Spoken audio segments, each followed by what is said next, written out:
There's our sound effects. Let's just go right into the show. This meeting is being recorded. Oh my gosh! Hey fellas, what's going on? We've I got thought our that was the microphones intro. working. We've got our microphones working. That's half the battle. Finally, woo! New platform. Working Yeah, out the man. kinks. Yeah, always some bugs to work out when you try something new. You know, it's a good thing you have a friend like Jermaine Kearse here on the show to let you work it out with him. You know, stuff like that. You Give know you some what? real- We'll just work through anything that comes in our way. Well, you Yeah, got to that's be a it. tech guy. You got simulators. Yeah, I'm a little tech savvy. I like to call it anytime we need some tech help. I always look to my team and be like, they need IT, and I consider myself the IT department. They call you. That's a little different though than just some microphones. I mean, you got to have like cameras and I mean, what is the technology that you guys are using there for? It's all golf swings, right? Could you do baseball Yeah. swings too? Because I might have to bring my 8-year-old there at some point. We don't. We Oh, have never not mind. ventured into the baseball world. I got some people though. If you, Oh, I know a couple former MLB sluggers. You know, Travis Snyder, Steven Souza Jr. Like, you know, so if you're looking for some baseball connects, I can definitely. Ooh, What- we should, Plug you you know, in. if we start talking baseball, we'll never stop. Actually, we should well, have stuck. Curse. So you got a bunch of athletes rolling through there. What former athletes hit it the best? Is it baseball guys? Is it hockey? That's a good question. I mean, some of the baseball guys can mush the ball, but we've had. I mean, Cal Raleigh came in and he can mush the ball. He was kind of. I don't think he actually. Yeah. But we. I mean, I just went blank. I'm just trying to think of all the athletes that came through. He's just thinking about sweet drives right down the middle. He's just seeing golf balls in his head. That's what. Yeah. If there's one tip you can give, because my drive's been all over. Lately, it's been right down the middle, 300 plus. But No big deal. every now and then I lose it. If you can give one tip for the driver, because that seems to be everyone's toughest club, what would you say? It is my toughest club. I'm trying to figure it out. The thing that I've learned the most with golf, it is just very counterintuitive. Like with everything, you know, it's kind of like the smoother and slower you kind of not slower, but the smoother and better your tempo is, the further you're gonna hit the ball. Where, you know, especially guys like us, football players, we just want to hit, and so. You kind of just got to you got to let a little freedom where we want a lot of control, where it kind of counteracts. It's like, you know, the less slightly control in terms of like feeling of swinging the club or hitting the club. The more free you swing, the more accurate and the further the ball goes. I'm still working on that part. True game of opposites. It's Yeah, easy to say, isn't it? It's hard to do in real life. Yeah. Yeah, it's tough. But everybody gets that one shot that just keeps bringing them back. Yep, exactly. So- Yeah, mine always happens on like the third hole, and then I have to struggle for the rest of the time though. But then it comes back like around 16, 17, and 18, and then you're like, you know what? I figured it out.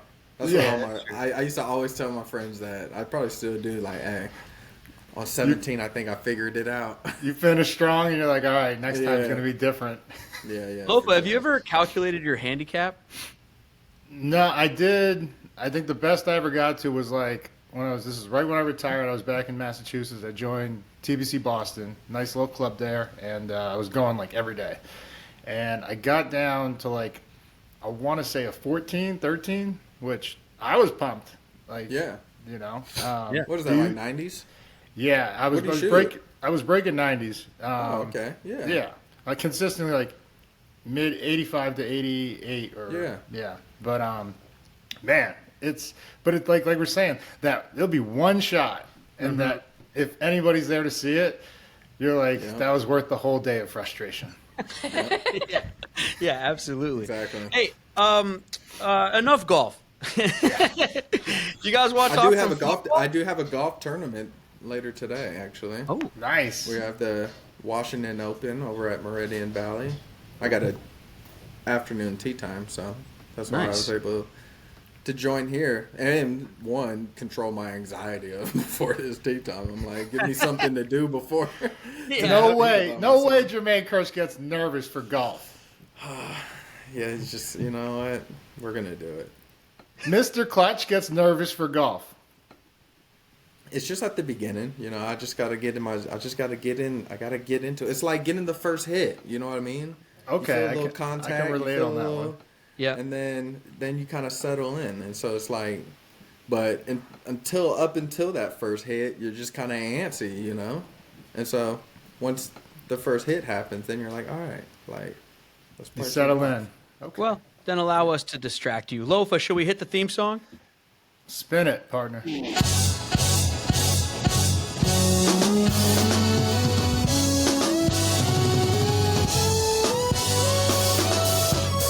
Take 12 if you want the run uncut. Yeah. Unapologetic from the jump. Yeah. Ain't no politics in this club, just dirt from the streets and the creeks in the mud. Take 12. Best podcast for the Seahawks, #1 sports talk. Yeah, we got it on live. Take 12. Every episode, 12 hot takes. And we reppin' for Seattle, my place. Take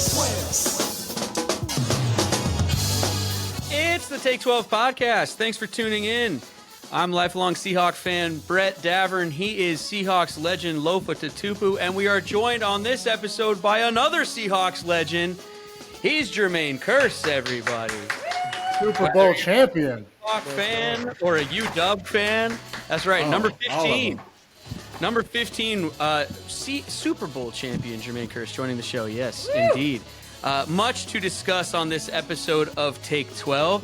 First of all, let's give a shout out for the first time this season to B-Boy Fidget, local hip hop artist up there in Seattle who did our theme song and does it very well. Shout out to him. Shout out also to our sponsor, Wiener Schnitzel. 2 locations in Everett. Diener. We talked about this. Wiener Schnitzel. Yeah. Oh, that's right. Last time you were here. That's right. I got coached up and everything, and then I forgot all about it. Wiener Schnitzel, everybody. Go in and mention the Take 12 podcast and get a free small soda with any other purchase. Do some Wiener Schnitzel for lunch. It's probably been a while, but their chili dogs and their French fries and the corn dogs and also the ice cream and the desserts over there, the root beer floats and the shakes. It's Tasty Freeze, everybody. You can't get better than that. So check out Wiener Schnitzel in Fife and Everett today. Lofa and Jermaine, just jumping right into the Seahawks news and all kinds of stuff like that. They played their second preseason game. They destroyed the Cowboys, if you want my opinion. Yeah. They're out there destroying everybody this preseason. They look fun and energetic and fast, and they look like they're having a blast with each other. What are you guys seeing when you watch this team? Jermaine, take it away. Yeah, I mean, what's really cool is like you're starting to kind of see the depth a little bit, or more so for me. I mean, I'm paying attention to the wide receivers, and so I think, you know, when you look at, you know, some of the younger guys that are kind of stepping in and they're making plays, I think that should get everyone pretty excited, just because that's the main thing you need is like you need the depth, because those are the guys that are going to be running down on kickoff, you know, punt, doing all of the role-playing stuff. So when you got guys that can do that, and then when their opportunity presents itself to them where they're getting some targets or whatnot, they just kind of excel. Yeah, so totally. it looks pretty. It's exciting to watch. They got a lot of young guys that are excited. Zach Charbonnet, he's been looking really good. Bobo, I've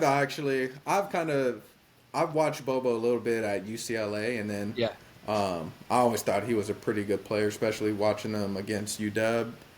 So then I kind of started paying attention to him a little more. And then I saw that he went undrafted and went to the Seahawks. And I even texted Pete. I was like, I think you guys got a sleeper here. You saw it, huh? Oh, well, yeah. I mean, I've kind of gone out there and put it on. But, I mean, you know, a lot of people kind of talk about the 4.9. But all I've heard is just like, and all I've seen from watching him is just he creates separation. He's kind of a bigger receiver, and so he kind of creates mismatches just purely through his size, and if he can create the separation. Yeah.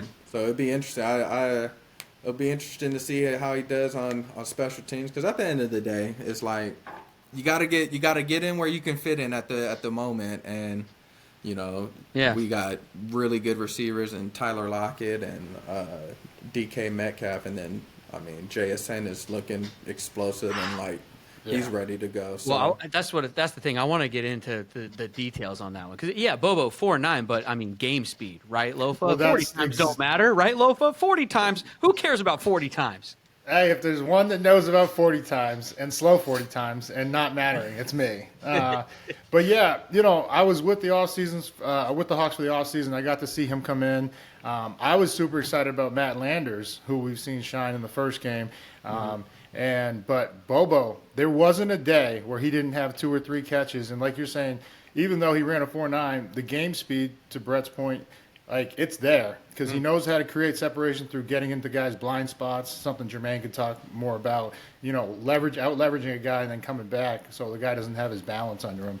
And then he's got great hands. But yeah, it's been impressive to see what he's done. There's competition all over the board, much like when you got in here, Jermaine, and then just the energy. There's a different energy, kind of the vibe that you guys had back when things were rolling. So it's exciting to see with this group. And then JSN, the adjustment on that catch was, can you talk about that one? The thing was, when Drew threw it, first thing I thought was damn, that was a dime. And then the second thing is after he got tackled, I was like, man, that was a dime, but that was such a good catch, because the thing is, he was running across the field. So it was a man coverage. Yep. And I'm not trying to give up any plays, but it was just a cross. They just, it's man coverage. They run these. It's usually a red zone play, but now people started, in that fringe area, people started to kind of run it in that area, and it's just people crossing, and whoever the safety, goes with, if it's one high, which it usually is, if it's man, then you take the other. So it's just a win route, you got to beat your man in. He was running across the field, but when Drew threw the ball, he was running towards the left. When Drew threw the ball, it dropped on his right side shoulder. On the other shoulder, yeah. And so you're running this way, and you're kind of trying to catch it on this right side shoulder, where in reality, you're going to lose it for a split second. Goes into that blind spot, yeah. And so, watching that, it shows how incredible his ball tracking is and being able. These receivers, I'm pretty excited about them. I think all of them. It seems like all of them are just they know their role right now, and then just when they get their opportunity, you just got to make the most of them, and that's all Pete cares about. It's just competition. Are you competing? Are you making plays? Yeah, totally. Drew dropped a dime, and he's been playing great in the preseason, but we also got to see Geno for the first time. How did he look, Lofa? What could we really tell from his preseason, right? But he was out there. He got a series, or I think 5 of 6, incredibly efficient like he always is. Yep. What I noticed with him this offseason, just in complete command of the offense, and picking up where he left off, and I think he's going to do big things, especially you add another weapon. And now it's what the hell do you do as a defense? Because, I played defense, fellas, and you got really 3 number ones out there now. JSN is that good. Lockett and DK are unbelievable. And so the Redskins back in the day, they used to run 3 receiver sets all the time. And if you match up with nickel personnel, you put an extra DB out there to make sure they don't pass, they're just going to run the ball down your throat. And look at the guys that we have in the backfield with that offensive line looks great. They're not getting enough credit right now. For the quarterbacks to be this efficient, they're having enough time. And then in the run game, Sir Roderick Thompson, out of nowhere. That's my next. I have it written down right here. The night of the round table, I wrote down. Watching the game, and I thought they were saying Sir Roderick Thompson the whole time. I thought we had Sir Lancelot on the team. This guy's a rookie. He came from Texas Tech. I think I had heard of him while watching college football, but not really. But who is this guy? And I'm super pumped for him. Man, came out of nowhere, and only signed a week or 2 ago, I think. And just with everybody that's been hurt, like Jermaine said, competition is the ethos of this, organization and Pete's philosophy. So he's earning touches, and dude, like that draw, what was it, 3rd and 15, and he just made something out of nothing. And so I had to go look him up after the game because he looked so fast out there when he hit the edge, hit the crease, like he was leaving people behind. I was like, so he looked like a little guy. He's 6 feet 215. That's a big running back. And so it creates real problems, and I mean it's exciting to see. And I know he'll add an element to the special teams that what Jermaine was saying, role players, guys that we have established guys. Now we need the young guys. We're at the place where we need the young guys to really step up and find their role on teams and block kicks like Jermaine and Doug Baldwin did until they get their opportunity to catch touchdown passes. Yep. And go ahead, Jermaine. In just terms of just talking like with the run game, and it's going to show like that's going to be the most important factor. It just, I kind of talked a little bit about the JSN play with the man. If you can run the ball effectively and efficiently, that's when you're going to start seeing those man-to-man single high coverages. And then when you got, 3-4 receivers that can really create some separation and make plays, that's going to be tough. So I know some people don't really like the thought of constantly with Pete's philosophy of running the ball. But in reality is when you're running the ball efficiently, it just opens up the pass game. And Pete's all about, controlling the ground and then explosive plays in the pass. And I think we saw a lot of that last year. And I think, if we can continue to keep running the ball really well, this is coming from a receiver. If we can run the ball really well, I think it's just going to open up more issues for the defensive backs trying to cover our receivers because I don't see it happening. Well, speaking of competition and Pete and all that, there's could be competition at the quarterback position. I don't know if you guys saw the video of Pete dropping dimes, but he was out there throwing passes, and a bunch of outlets picked it up and stuff, and Snoop Dogg even commented on it and everything. And I don't know for sure, but it almost looked like Pete hit him with a no-look on that one. And I don't know, we think we know who the quarterback of the Seahawks is, but is there now competition from the 71-year-old head coach? I mean, he's probably been doing that forever. I've probably since when you played at SC. And so, I mean, the no-look pass, that means he's getting better. I mean, he's feeling himself out there. Yeah. Okay, and I hate to rain on the parade, everybody. But some of those clips looked a little doctored. And no! What? Jermaine, you know that you've played on that, you've practiced on that field many times, and you saw the ball getting caught going a different way, which a lot of fans, they won't see. But like the one that went to DK, I was like, wait a minute, that was on a different side of the field. And come on.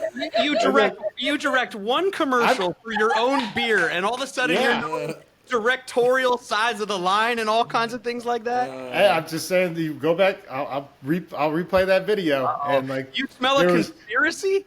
The no-look one was money. That was all Pete. That was vintage Pete. But then there was a couple other. The camera cut before the ball got caught. It was just like, I was like, wait a minute, what am I watching here? But no, conspiracy over here.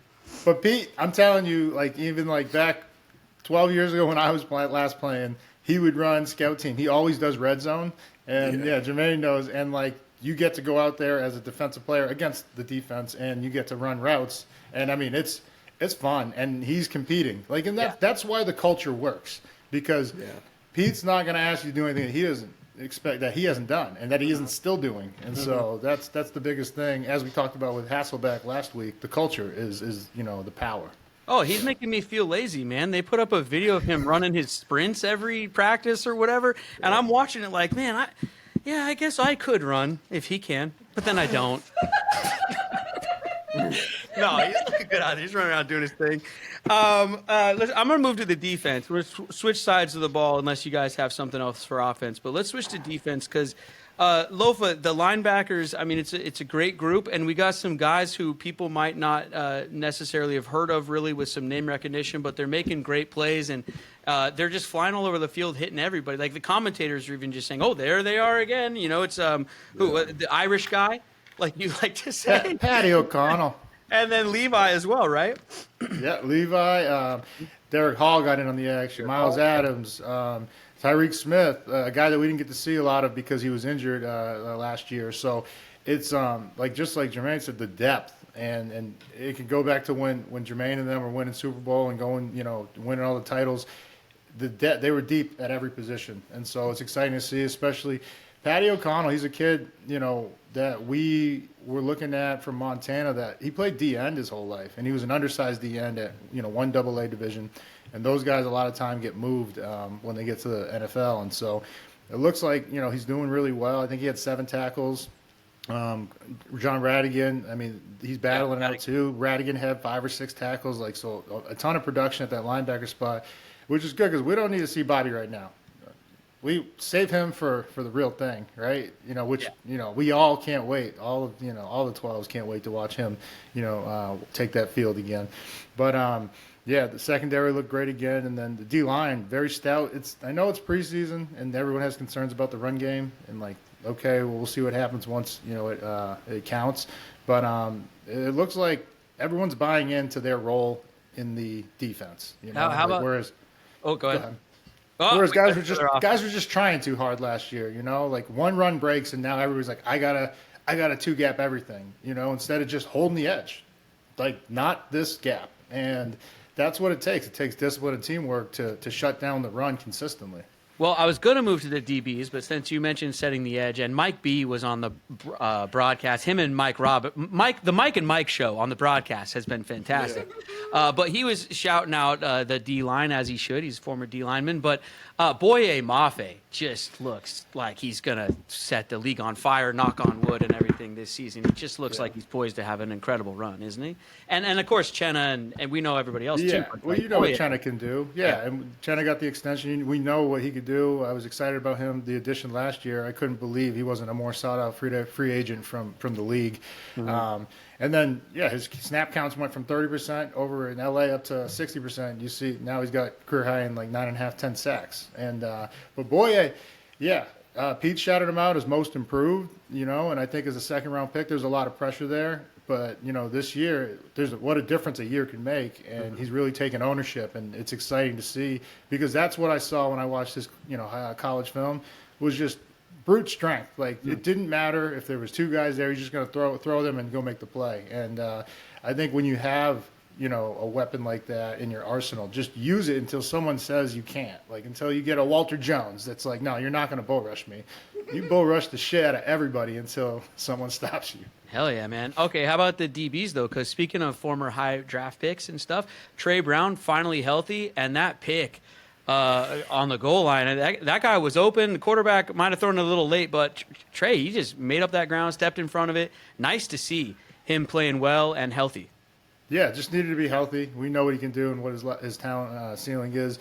On that play, and, I know Jermaine might have some, words about this. That offensive receiver, that was offensive pass interference to get off the line and then threw him behind. That's why he was open. No, in Jermaine's eyes, it's never offensive pass interference. Come on. Well, Jermaine is one of the craftiest at, leverage, push, pull. Yeah, sneaky hands here and then catching it one-handed over here. But there's an art to that, right, Jermaine? Brandon Marshall's one of the best I've seen at it too. I felt like that guy got away with one because I was like, if that catch gets caught for a touchdown, I feel so my heart goes out to Trey Brown. But then he undercuts it, interception. Incredible, yeah, great play by him, great play. Jermaine, you never committed offensive pass interference, did you? No, never. Just probably led the league in one. What was it 2015?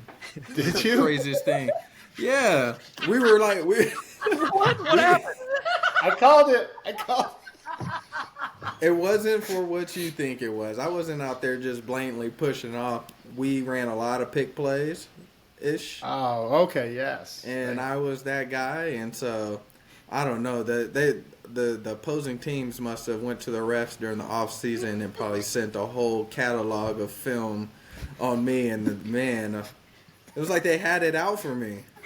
Well, it was probably a point of emphasis that year. They always have one. It probably was, but when I'm running across the field and the safety eyes me down and it hits me, it hits you, and then I got called for it. I'm like, oh, this is going to be a long year. you remember the year where you could challenge offensive or defensive like pass interference? Yeah, I I mean, don't know. remember what was that season about? Jermaine, were you still playing when that happened?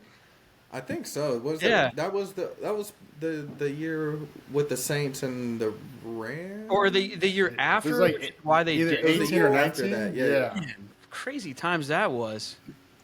Yeah. And we still didn't fucking get it right anytime. No, no. Well, that's one of the hardest things ever, because on one hand, and speaking as a fan, you want to see points scored, but on the other hand, you want the defense to be able to get in there and mix it up. Like, Jermaine's got the Richard Sherman jersey there on the wall behind him. Like, you want the LOB was physical, and like for them to always say, well, fans just want to see points scored. It's like, we do, but we also want to see great competition along with that, and we don't want to just see, guys not touched running wide open down the field, because then they're scoring and it doesn't feel like there's anything in their way. So that's not good either from a entertainment standpoint. You know what I mean? Absolutely, yeah. And Jermaine, don't feel too bad. I think I led the league in unnecessary roughness penalties one time too. So when they changed over from like don't hit guys in the head anymore. I think, yeah. Well, you can't hit guys anywhere anymore if you're talking about the quarterback, and you can't hit them anywhere. Yeah, it's wild, man. Yeah, I saw another preseason game where the guy came clean and he hit him like kind of like in the thigh, and they were like, no, below the knee. It's wild. Yeah, everything's a penalty now. Jermaine, speaking of your playing days and stuff and Lofa, and we've been talking about when we got guys on here, like just sort of how camp has changed, how the preseason has changed from your time. Have you gone over to camp yet this season and visited, and how have things changed since you've been there? I've been to maybe one or two practices. I went to the first preseason game against Minnesota, but it's different. But you know what? It's not. When we got there, I felt like maybe that's kind of like the transition. I came post new CBA, so they were still doing 2-a-days when I was in college. And then I think the year before me was the first year was the lockout year. And so I came after that. So it already had kind of changed a little bit.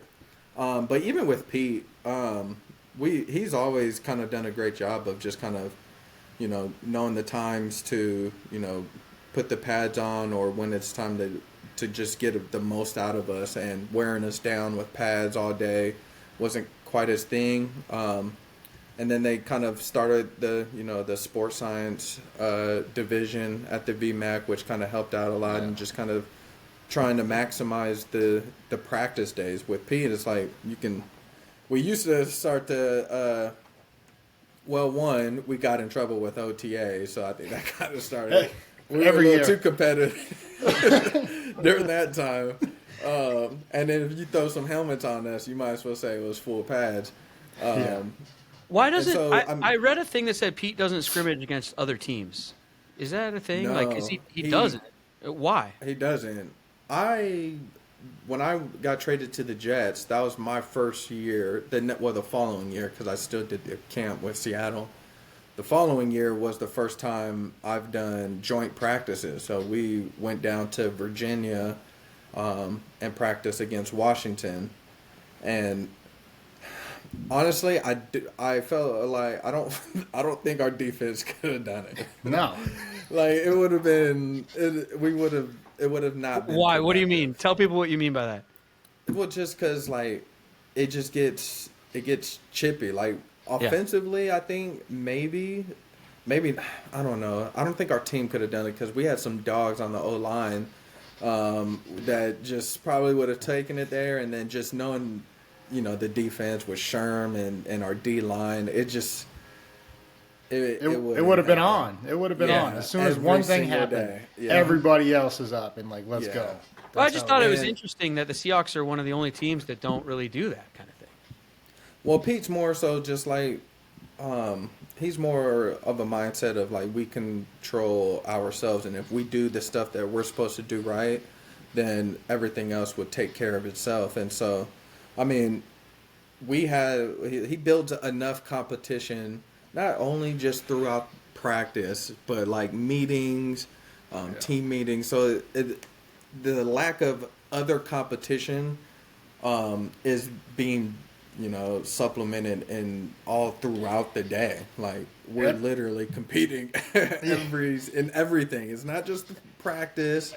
It's in Like, team who meetings. gets the last It's in French everything. fry at lunch and stuff like that? Dude, it's insane. I mean, even when he shows highlights, like it'll be like subliminally to the coaches. It's like, Peter will just be, oh wow, the receivers had a hell of a day, and like as a defensive coach, you're just like, all right, okay, and now like we go back and talk to our our secondary, and like, hey, we shutting these motherfuckers down tomorrow.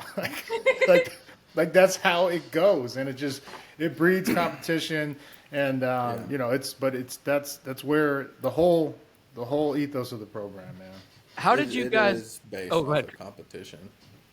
Everything is just based off of competition, Right. and the highlights is like either you're gonna be the highlight or you're gonna be somebody's highlight, and everybody's gonna see it. So. And it carries over to the next day. I got another chance. Well, we think this team is special. They're looking special. They got a lot of energy, like we've been talking about. Jermaine, obviously, you're part of special teams, or not special teams. You know what I mean? Well, you were on special teams. You return punts and stuff. But what was that point when you knew that team was special? Like was there a moment?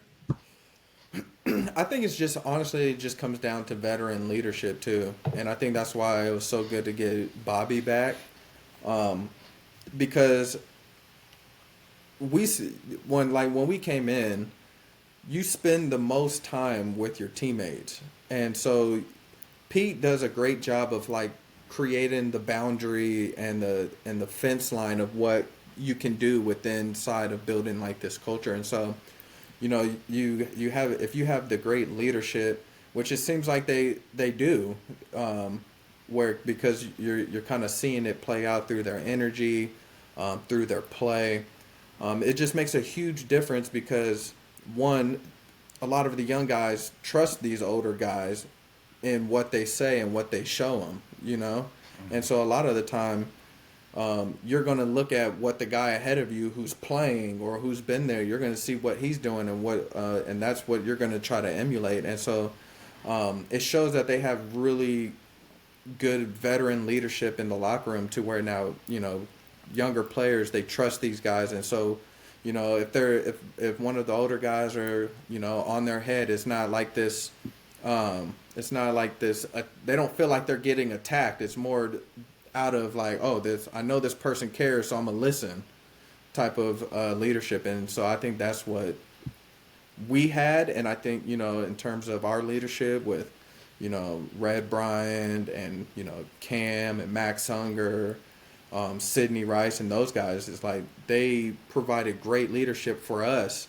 and allowed us and helped us excel. And that's what I feel like you kind of see with Bobby and Gino and Diggs and Tyler, and those guys. They're showing them the correct way to go about it while still having fun, because, being in the Seahawks organization, and I mean, there's not a lot of places like it in terms of energy and just kind of camaraderie and the level and the amount of fun that you have while doing it. Now, there's still the business side and politics side of it, but that's, you got to kind of go digging for that, because at the surface, a lot of it is just going to be people enjoying themselves, allowing their personalities to show and be comfortable. And that's why I believe Pete gets the best out of a lot of his players, is because they're not walking on eggshells. They're not. Yeah. They're not being made felt like, this is make it or break it. It's just like he wants the best out of you, and he's gonna try to pull it out. I'd say it's way less stressful than a lot of places, And but yeah, was 12 your first year, your rookie year? Yep. I feel like December of 12 is where I noticed you guys. There was a swagger there and a confidence that could not be shaken. Was it sometime around when they played the New England Patriots at home? It was a certain Yamabro game. For me, that was kind of the game right in there, because that was the year before the Super Bowl winning year, wasn't it? Yeah. And I mean, that game for me, I still go back sometimes and watch that on YouTube. And if you see the clock and you see the score and the game's winding down, and I always have to remind myself that you guys ended up winning that game. It's like, how did that even happen? And then just for me, it felt like that was sort of a real springboard moment. Do you agree, Jermaine? I would think the playoff game we lost to Atlanta was kind of like the main like springboard, because I think, you know, we were down 21 going into the fourth, and we came back and we took the lead, and then we lost the game eventually. But I think that game right there just kind of like really showed a lot of us, like, because we had a young team, we had a lot of, you know, undrafted players, late round picks on our team. But I feel like after that game, it was like it showed us, you know, hindsight looking back on the season, like, okay, we got something here. And I think that just kind of created more of a chip and a motivation to going into the following year. It's wild that you say that, because when I look back on my run at SC with Pete, our triple overtime loss to Cal, and I'll never forget being in that shitty little locker room after. Oh, that was the worst locker room. Cold ass water. Got to go down the stairs. All, like, So, but we lost that game. Game we should have won. Just kind of like what you're saying. That was like, you guys were like, nah, this didn't just happen, did it? But it was a defining moment in our, you know, little dynasty down there. We went on a run of 39 straight games, or 34 straight games after that. But it was, we knew, we were like, all right, we recommitted and said, hey, it doesn't ever have to be like this again. And even, I remember Pete, he always said, hey, we don't ever have to feel like this again in the locker room. He said, but we got to show up and we got to get to work. And we started blowing people out, just like right after when you guys came back, that 13, we already, everyone knew what time it was. But that December of your rookie year where you guys put 50 on like 4 straight teams. I think it's like still a record in the NFL. It was unbelievable. And I mean, but yeah, that's funny that's the game that you pinpoint as the turning point, because that's what it was at SC too when we went on a run. Well, and then coming back in 13, I mean, and speaking from the fans again, it's just like every game, it just felt like we're rolling in, we're going to destroy whoever we're playing, and no matter what happens this year, we're winning it all. And then, I mean, that snap goes over Peyton's head, and it just, I mean, the elation of the moment, but then it also just felt like, of course it did. This is our time. This is our year. Nothing's going to get in our way. And I mean, thank you guys for working so hard and giving that to us fans, because we were confident as hell because you guys were doing your thing, man. I mean, what was going through your mind, Jermaine, when that ball went floating right past Peyton? I mean, we're about to go on offense. So, Yeah. I mean, the thing is, and this just kind of goes back to just like mindset wise of just how we thought. It's just like, even in that game, like, it's like what I was saying earlier about, you know, the first tee shot or like that first hit, you know, It's like once you get out there and you feel that first play, that first hit, first catch or whatever it is, you just kind of, I mean, you just go into this zone where, you know, it just turns into the game that you've been playing your whole life. And then, you know, everything else, it just becomes white noise. You just seem like in this little arena, and it's just you and the other team out there. The fun, though, the fun that you guys came at it with, and the energy, the swagger, it was just incredible. And the catches along the way. I mean, Jermaine, like, you've had some of the biggest, if not the biggest catches in Seahawk history, some huge catches for the UW, of course. What's your favorite? Do you even have one favorite? I mean, is it... It'd be impossible for me to pick. I don't know if it's possible. Yeah, there's so many of them. I have a couple favorite, like, I mean, the Green Bay one for sure.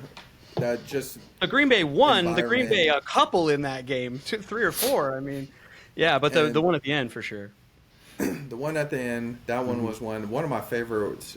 The Super Bowl when you kind of spun. I mean, just purely just that one and being in the Super Bowl. One of my favorites though is actually the against Carolina, and I think it was the divisional playoff, and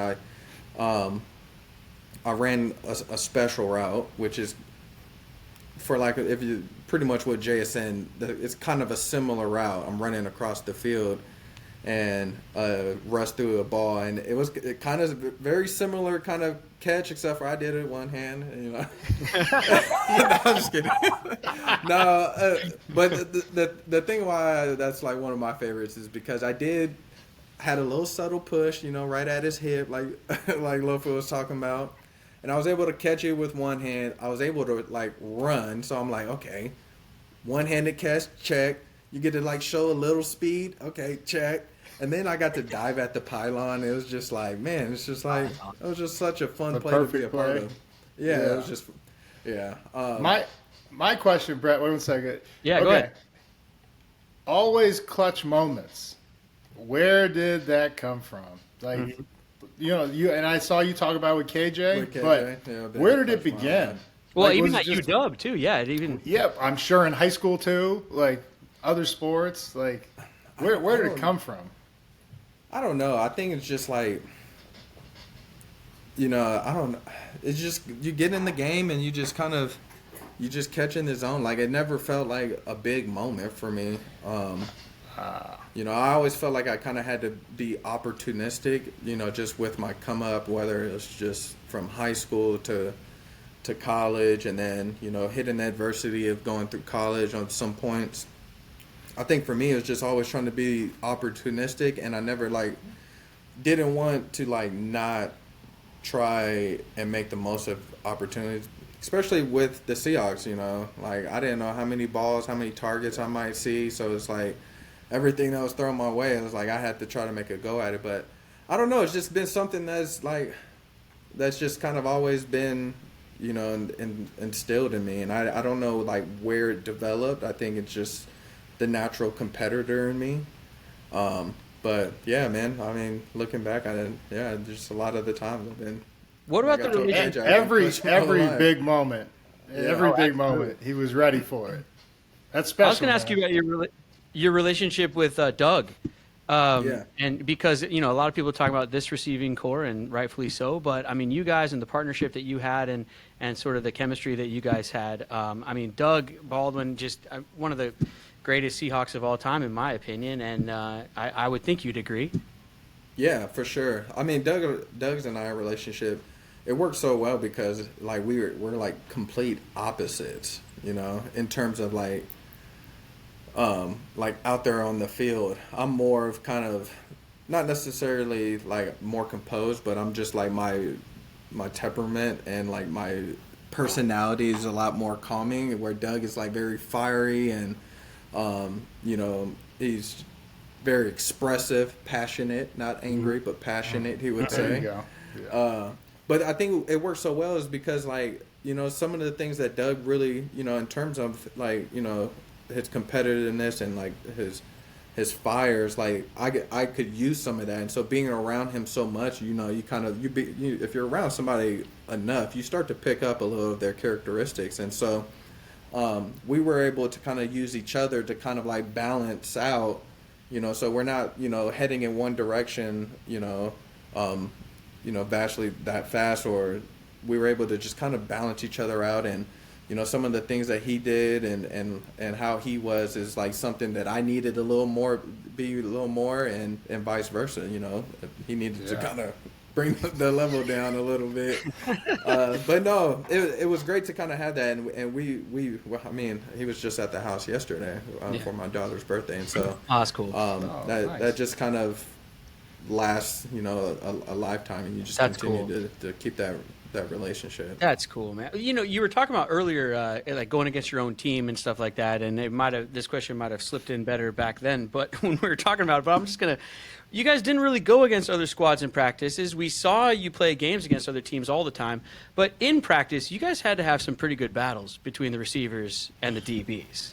Yeah, for sure. I mean, Sherman's going to talk his shit, and Doug is. I mean, it always started with those two, and then so you just kind of got to have your guys' back, and so, and then Earl. Sometimes Earl will start some shit too. He started a lot of shit, and I think that's how our practice fight started. But what the best thing about it is, it's you go out there on that field, and yeah, you might be fighting them a little bit, and you're competing, and you're talking shit. But as soon as you go into that locker room, everything is squash. I don't know if you guys remember even the whole Phil Bates and Sherman thing. It was all over NFL Network during camp, and they were making it this huge thing. Literally, I mean, we went into that locker room, and it wasn't it was as if the fight didn't even happen out there. They were playing ping pong an hour later. Right. It's just I think everyone everyone knew, had respect for everyone. It wasn't nothing where it's like disrespectful. It's just we were competitive, and sometimes things got a little out of hand, but you just bring it right back, and then it's all love in the locker room, and then you go out there and you do it again the next day. Leave it on the field. Yeah. Dude, we're gonna have to leave it right there, I think, unless there's anything else. Lofa, you got anything else? No, I just video tips of the golf swing, please. I got you. Well, yeah, Jermaine, tell everybody what you're up to now and where they can come see you and everything you got going on. Yeah, come check us out. I'm at Evergreen Golf Club. It's in Redmond, just a little bit south of Willows Run. It's an indoor facility. We got 8 bays. We got a chipping green. We got a putting green. Whatever you need to work on your game, we can help provide that. We got great instructors, in-house instructors. We got a great team. If you have a junior who's in golf or looking to get into golf, whether competitively or just for fun, we got a place for everyone.